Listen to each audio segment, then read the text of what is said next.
Hello everybody, welcome along. My name is Benjamin Bloom. This is the Benjamin Bloom Football Channel. Welcome to Transfer Update, episode number 24. Throughout this transfer window, which is ebbing ever closer to the end, October the 5th and October the 16th for your key dates there, we have tried to keep you updated on every transfer going in and out of the Championship. Remember, we don't talk about rumours here, only done deals.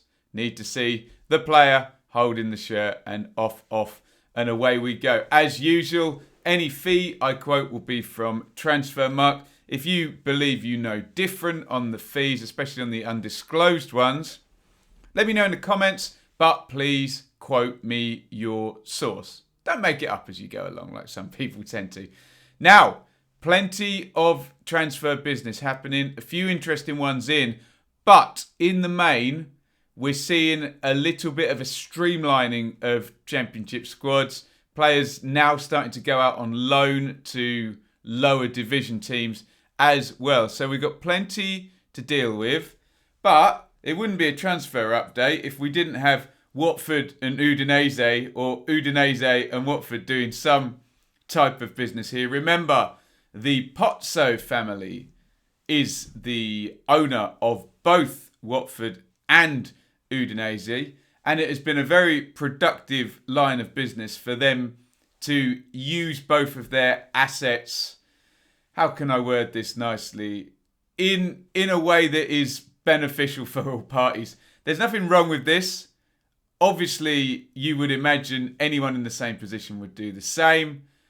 However, there may be an issue with deals like this where Watford have a little bit of an advantage here, because this is Roberto Pereira, a highly valued player, going to Udinese for an undisclosed fee. So the naysayers will argue that Udinese will pay over market value for Roberto Pereira, which will give Watford an advantage in terms of their accounts and their FFP. Now, that will be very, very difficult for anybody to prove. And is it right? Is it wrong? Who knows? It's an advantage. You'd be mad not to try and exploit it a little bit. What is over market value anyway? Over market value would be Andy Carroll going to Liverpool for 35 million from Newcastle. So, do we go after Liverpool for signing Andy Carroll over market value? I don't know. Pereira was one of these highly valued players. Many still, we'll have a look at the squad in a minute, left at Watford. So he goes out. You can see there 18 goals in 115 outings, including the 16-17 goal of the season for a memorable winning strike against Leicester. Good player, highly valued player. He's gone to Udinese for an undisclosed fee. And would you believe it? Here comes William Troost Ekong into Watford from Udinese.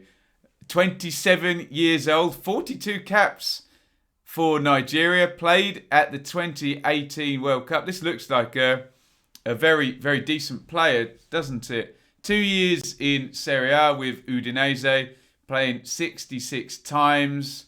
Also played for Bursaspor in Turkey. Born in the Netherlands. Began his senior career in the Eredivisie with Groningen.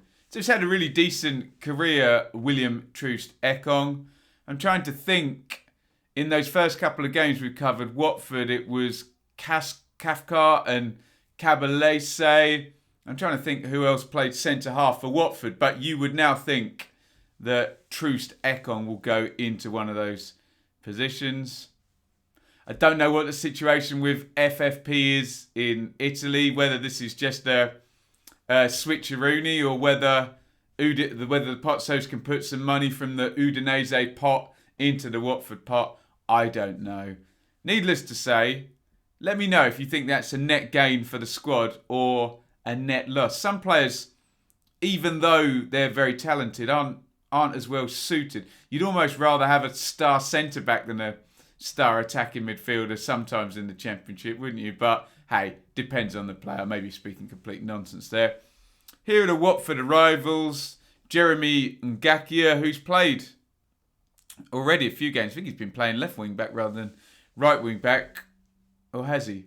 Ken Sema playing left wing back. A Watford fan will correct me in the chat. Glenn Murray in on loan from Brighton. He's actually started a couple of games. And then look, we'll mention James Garner, who did start the last league game in centre midfield with Cleverley and Chalobah. But then the other three players, Stipe Parisa, Francisco Sirialta, and William Troost-Ekong, all coming in from Udinese. The departures, well, a lot of money has come in for Doucouré there, nearly 20 million. Estupinian for nearly 15 million. Again, these are transfer market fees. If you do think different, just quote me your source. Dimitri Folquier, 1.8 million. And then Jolivas Pereira is undisclosed. We'll never find out about that. And then three loanees there, Hernandez, Sibo and Dahlberg going out also. This is the transfer market list now as it stands of Watford's highly saleable assets. As I always say with these, don't take the market value too seriously. What it does though is does give us a fairly good indication of who are the most highly valued players there. Sarr actually played, didn't he, against Luton. Deulofeu still there. João Pedro is playing. Will Hughes we haven't seen yet. And I think Suarez, yes, has gone on loan, hasn't he? But still there, look. Gray, Deeney we haven't seen yet. Have we seen Pusetto yet? I'm pretty sure we haven't seen Welbeck or Capoue either. So maybe there's still going to be a fair amount of movement there at Watford. Let me know what you think there. An Udinese player in and an Udinese player, well, a player going out to Udinese. So the Pozzos continue the trend of moving players between the two clubs they own. Remember, Manchester City do this with Girona and New York. I can't think of, there's a couple of New York clubs in there. Nottingham Forest do this. We'll talk about it in a minute with Olympiacos, with Mr. Marianakis. Watford are not essentially doing anything wrong here. It's just kind of fun to commentate on. So I'm not having a pop at Watford. Don't get upset if you're a Watford fan. It's an interesting business model. It does become interesting. I think we had it with two of the Red Bull group actually played each other in the Champions League, didn't they? Salzburg, Leipzig. They've got a New York club as well. So that's the only time when it becomes really interesting, when the clubs actually end up playing each other. Badu and Dai. I love these. I don't know who this is writing for Stoke City's website. I love these stories that they put up. They're literally one line long. Badu and Dai has today joined newly promoted Turkish top flight Fatih Karamagarak on a season-long loan. If we've got any Turkish subscribers who can help me say that. I must say sorry today. I'm really struggling. I've woken up. My tongue is killing. So I'm swallowing every 3 seconds. So I do apologise for my delivery today. I'm trying my best to soldier on, I have to say. But I am continually swallowing. Don't worry. It's way more frustrating for me than it is for you guys.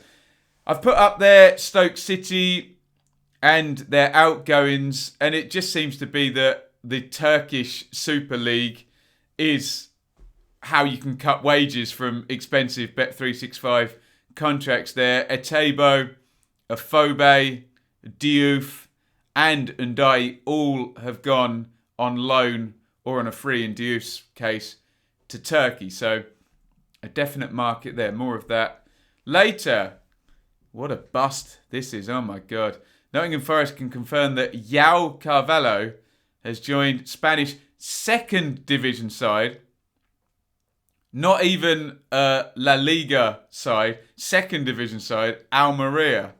This guy was signed for, I think, like 13 million euros or something ridiculous. Forest fans must be just beside themselves at this deal. He's now being loaned out, not to, like we see with some busts, expensive ones in the Championship, go to a more top European league, but a Spanish second division side there.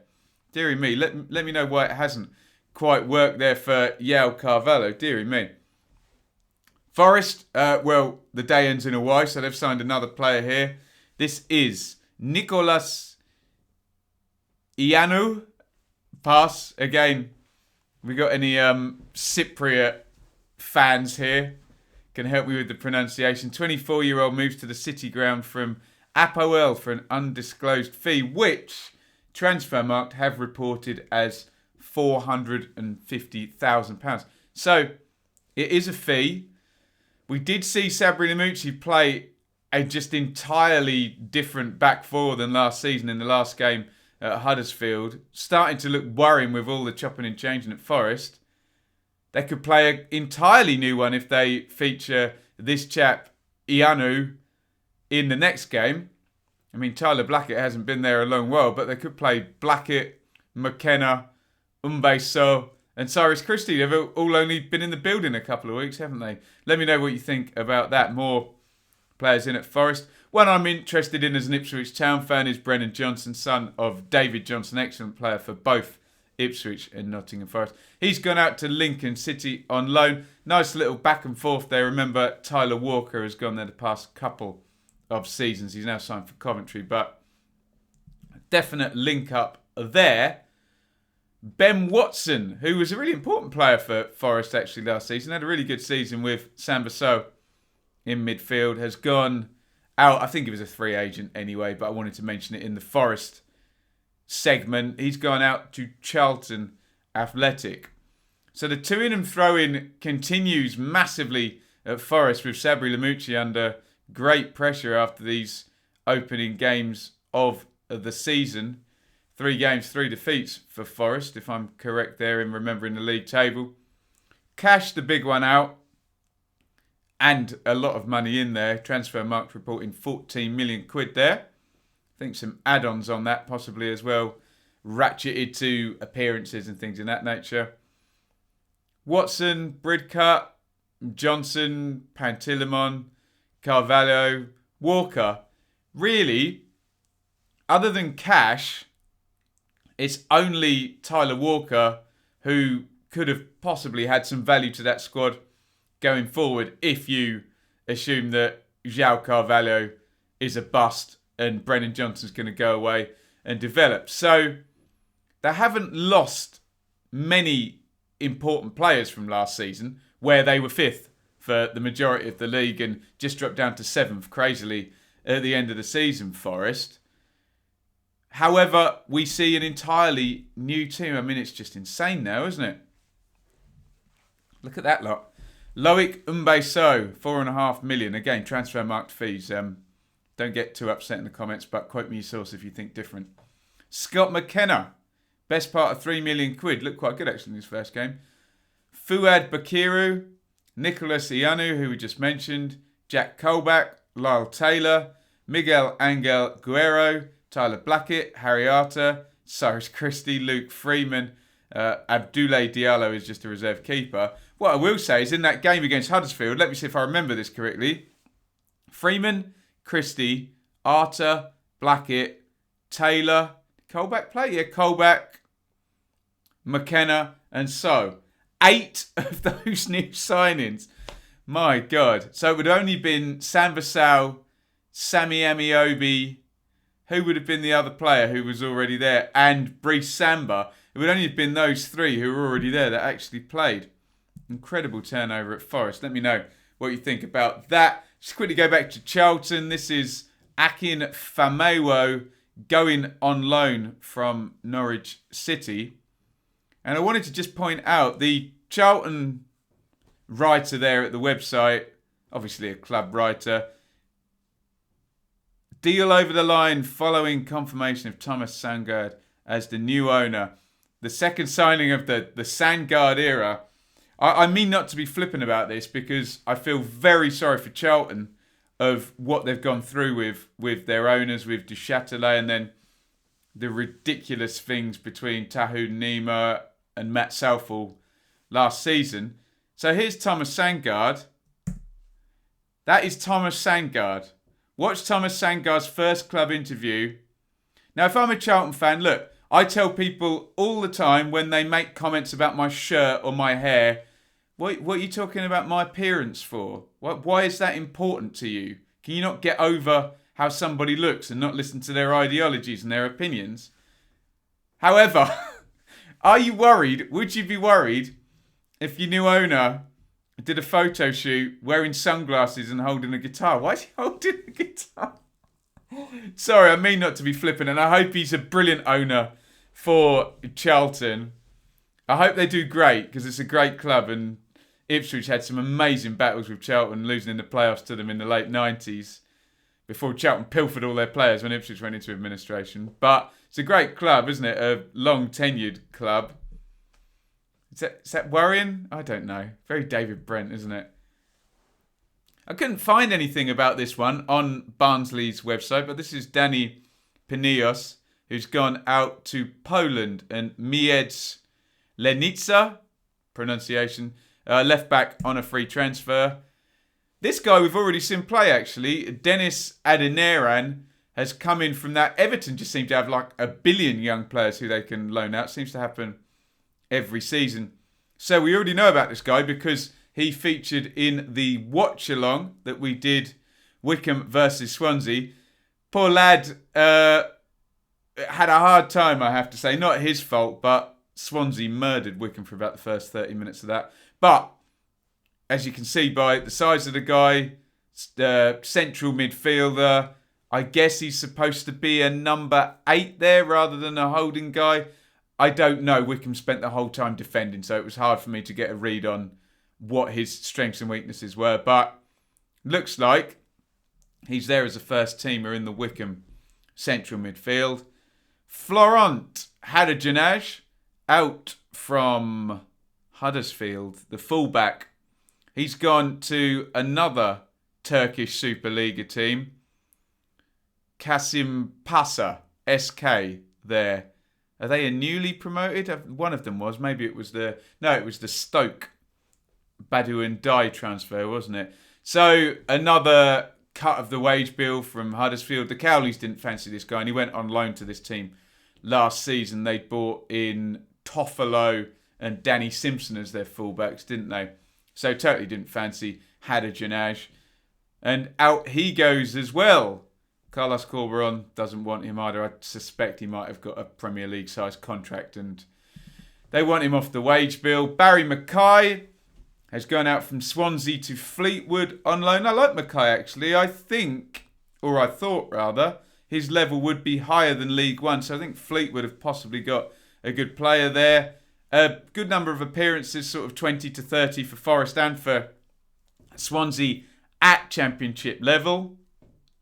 No one wants to take him in the Championship there, and he's gone to work with old Rangers teammate Joey Barton up at Fleetwood. That looks like a good deal for Fleetwood. And in one shape, form or fashion, I think we see Mackay, I think he's only 25, back into the Championship, either with Fleetwood if they can get themselves up, or he'll get another deal or it'll work out at Swansea. I think, in my head, he's a Championship level player and a good age. But we'll see. Last one, I think, here is it. Yes, Kyle Taylor has joined League Two side Southend on a loan move until January. Midfielder joins up with former Cherries coach Mark Molesley, who is now in the manager's role at Roots Hall. So look, a load of transfers here. Get your views in, particularly on Watford to Udinese and Udinese to Watford and that methodology. More just mass loads of deals at Forest as well. What the hell is going on there? Give me your views on the Charlton owner and some of the squad restructuring. I'm interested in your thoughts on Mackay, if you're a Swans fan or a Forest fan, indeed. You can support the channel here. Interact, helps me out. Hit the like button. Get involved in the comments. We've got a really good subscriber base. We try and make this a nice analytical place to... A bit nerdy, I know. I'm a bit nerdy. There you go. To discuss Championship football and these videos. So we try not to be too emotional in the comments and leave that screaming and shouting for the fan channels, which are great. We love the emotion, but this isn't it. So if you're here and you're thinking about commenting in that way, you won't get positive responses, let's just say. Subscribe to the channel, please. We're on 12,300 and something, 60. Had a good day yesterday for subs. Join the Fantasy League there, T5QB0. And you can hear all these shows on podcast. Help me out. We do have 12,300 and something subscribers, but that's not enough for me to make a living, which I need to do because I've lost my job because of COVID. We're trying our absolute best to do this, but it's very hard. So there's some other revenue streams there. Amazon.co.uk/shop/the Benjamin Bloom football channel, and buy any of the items off those lists. I get a little bit of a kickback. You get your item. Everyone's a winner, right? Everyone's a winner, baby. Subscribe via Patreon there. There's different tiers on Patreon. Did a Patreon-only vlog yesterday, which was good fun. Really enjoyed that. You can also sponsor the channel as a fan sponsor for one of our regular shows. You get a shout out there. A bit more than Patreon, but really helps me out. Or if you run a business, you can subscribe and sponsor the whole channel. Right. Thank you for watching. My apologies on this video. Like I say, I think I need to go and buy some mouth lozenges because my tongue is killing. I've just woken up and my tongue hurts all down that side. So I apologise for continually swallowing during that video. It's very annoying for me and probably very annoying for you. Profound apologies for that. A little insider view on Patreon yesterday. I did my vlog and I did speak about erming. I'm trying my best not to erm. I way too much in my videos, trying to just stop and think. I've got some really nice feedback from the Patreons that they didn't really notice, but it's something that bugs me and I want to get better at. So, if my delivery felt a little bit different today, it's because one, of the tongue, and two, I'm trying not to So give me your feedback on that. Apparently, the gap is way more uncomfortable for me as a speaker than it is for you as a listener. So I hope that was okay. Give me your feedback in the comments. Don't insult me though. You can give me the feedback kindly and, what's the word? Sensitively. Spare my poor little hurt feelings, yeah? Right, thank you everybody for watching. That was Transfer Update, and my iPad has switched itself off. Episode 24. Get your thoughts in, and I'll see you on the next video, which is going to be later today, will be the Fantasy League update. Not doing so well. I should have kept wound my neck in after the first week when I did really good. There you go. Over and out.